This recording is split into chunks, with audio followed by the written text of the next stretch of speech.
నూతన సంవత్సర వేడుకల సందర్భంగా మందుబాబులు ఆట కట్టించేందుకు స్వయంగా రంగంలో దిగారు తిరుపతి జిల్లా ఎస్పీ సుబ్బారాయుడు.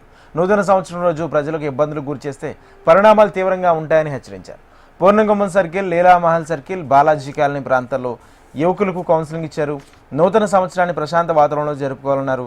కమాండ్ కంట్రోల్ ద్వారా నిత్యం పర్యవేక్షణ, రోడ్లపైకి వచ్చి కేకులు కట్ చేసి మద్యం తాగి చిందులు వేసిన క్రిమినల్ కేసులు తప్పని హెచ్చరిస్తున్నారు.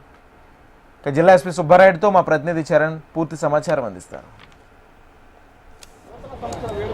టెంపుల్ సిటీ తిరుపతిలో న్యూ ఇయర్ వేడుకలు అయితే ఘనంగా జరుగుతున్నాయి. అందులో భాగంగానే అయితే ప్రతి కూడలిలో కూడా పోలీసులు అయితే కన్నా మద్యం సేవించిన వారిని తనిఖీలు చేస్తూ వాళ్ళని అయితే కన్నా బ్రీతింగ్ అనేజర్తో తనిఖీలు చేస్తున్న పరిస్థితి అయితే నెలకొంది. తిరుపతిలో ప్రధాన కూడలలో ఉన్నటువంటి అయితే లక్ష్మీపురం సర్కిల్, లీలామహల్లో, అదేవిధంగా ఎన్టీఆర్ సర్కిల్, ఇలా బాలాజీ కాలనీ ప్రాంతాల్లో అయితే కన్నా భారీ ఎత్తున పోలీసులు అయితే కన్నా బ్రీతింగ్ అనలైజర్ ద్వారా మద్యం సేవించినటువంటి వాహనాలందరికీ తనిఖీలు చేసి అయితే ఎవరైతే మద్యం సేవించి వాహనాలు నడుపుతుంటారో వారిపైన కఠిన చర్యలు అయితే తీసుకున్న పరిస్థితి నెలకొంది. ప్రధానంగా తిరుపతి జిల్లా ఎస్పీ స్వయంగా అయితే తిరుపతిలో ఉన్నటువంటి ప్రధాన కూడలిలో అయితే కన్నా వాహనాల ద్వారా ఎవరైతే మద్యం సేవించి వస్తుంటారో వాళ్ళందరినీ కూడా ఆపి అయితే కన్నా వాళ్ళకైతే అవేర్నెస్ కార్యక్రమం అయితే చేపడుతుంది.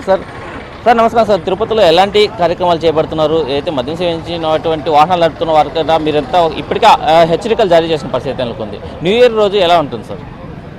ఈరోజు రాబోయే న్యూ ఇయర్ కోసమే మేము వెల్కమ్ చెప్తున్నాం. ముఖ్యంగా ముందుగా తిరుపతి ప్రజలకు నూతన సంవత్సర శుభాకాంక్షలు. ముందే మీడియా ద్వారా, సోషల్ మీడియా ద్వారా అవగాహన కల్పించడం జరిగింది. రాబోయే నూతన సంవత్సరాన్ని సంతోషంగా, శాంతియుతంగా వెల్కమ్ చెప్పాలని కోరుకుంటూ అవగాహన కల్పించడం జరిగింది.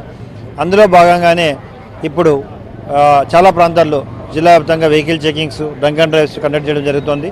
అదేవిధంగా ఈవెంట్స్ ఎవరైతే పెట్టారో వారిపై కూడా విజిలెన్స్ విభాగాన్ని పూర్తిగా బలోపేతం చేసి వారి ద్వారా ఎవరైతే వైలేట్ చేస్తారో వారిపై కూడా చర్య తీసుకోవడం జరుగుతుంది. తద్వారా కేవలం ఇది ప్రజల కోసమే. ఈ జనవరి 1 రోజు ఈ రేషన్ నెగ్లిజెంట్ డ్రైవ్ చేయడము, డ్రంకన్ చేయడం వల్ల వారి ప్రాణాలకే కాకుండా ఎదుటి వ్యక్తి ప్రాణాలు కూడా ముప్పు కలుగుతుంది. కాబట్టి ఈ చర్యలు తీసుకోవడం జరిగింది.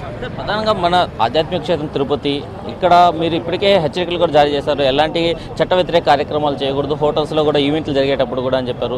ఇప్పటివరకు జరుగుతున్నటువంటి డీటెయిల్స్ మన అధికారులు వెళ్ళి తనిఖీ చేయడం జరిగిందా సార్? ఎలా ఉన్నాయి? టీమ్స్ కూడా ఆల్రెడీ చెక్ చేస్తున్నారు. ఎవరైతే డీజేలు పెట్టడము లేదా అశ్లీల నృత్యాలు చేయించడం ఇవన్నీ కూడా పూర్తిగా విరుద్ధం. ఎవరైతే ఈవెన్ పర్మిషన్ తీసుకొని వారు వైలేట్ చేసినా కానీ వారిపై కూడా చర్య తీసుకోవడం జరుగుతుంది. ప్రధానంగా యువత ప్రత్యేకంగా మద్యం సేవించి ఏదైతే బైక్లు సైలెన్సర్ల ద్వారా సౌండ్ చేస్తూ నగరంలో అంతా తిరుగుతూ ఉంటారు. మనకు గరుడవారిది ఒక ప్రాంతంలో అయితే అధికంగా ఉంటుంది సార్. ఈ ఏడాది ఎలా ఉంది సార్? ఈసారి గరుడవారిది 10 గంటలకే మోయడం జరిగింది.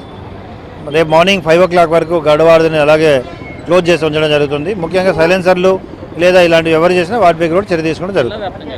జిల్లా వ్యాప్తంగా దాదాపు 64 పాయింట్స్లో మేము drunk and drives, more than 85 పాయింట్స్లో వెహికల్ చెకింగ్స్ పెట్టాం.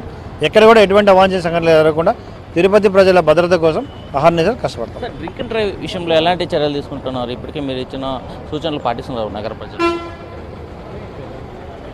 ఖచ్చితంగా పాటించమని మీ ద్వారా, ప్రజల ద్వారా అవగాహన కార్యక్రమాల ద్వారా చేస్తున్నాం. ఎవరైతే పాటించలేదో వాటిపై చర్యలు తీసుకోవడం జరుగుతుంది. అయితే తిరుపతి ప్రజలందరూ కూడా ఏదైతే పోలీసులు ఇచ్చినటువంటి ఆంక్షలను పాటించాలని చెప్పి, ఏదైతే మద్యం సేవించి ఎవరు కూడా వాహనాలు నడపకూడదు, ఏదైతే రోడ్డు ప్రమాదాల దృష్ట్యా ఏదైతే ప్రాణాలకు మించి ఏమీ కాదు కాబట్టి ఎలాంటి సంబరాలు చేసుకోవాలనుకున్నా కూడా మద్యం సేవించి వాహనాలు నడపకుండా ప్రమాదాల నుంచి బారిన పడకుండా ప్రజలందరూ కూడా సుఖ సంతోషాలతో న్యూ ఇయర్ వేడుకలు చేసుకోవాలని చెప్పి జిల్లా పోలీస్ శాఖ అయితే కానీ ఇప్పటికే పిలుపునిచ్చిన పరిస్థితి ఉంది. తిరుపతిలో కూడా ప్రతి ప్రాంతంలో కూడా ఎవరైతే మద్యం సేవించి వాహనాలు నడుపుతుంటారో వాళ్ళందరినీ కూడా ఆపి వాళ్ళందరికీ కూడా శిక్ష అయితే ఫైన్లు విధించడం పరిస్థితి నెలకొంది. అదేవిధంగా బైక్ సీజ్ చేయడం, అదేవిధంగా డ్రైవింగ్ లైసెన్స్ కూడా రద్దు చేస్తామని చెప్పి పోలీసులు అయితే హెచ్చరిస్తున్న పరిస్థితి నెలకొంది. కెమెరా పర్సన్ సుబ్బుతో చరణ్ కుమార్, హెచ్ఎం టీవీ, తిరుపతి నుంచి.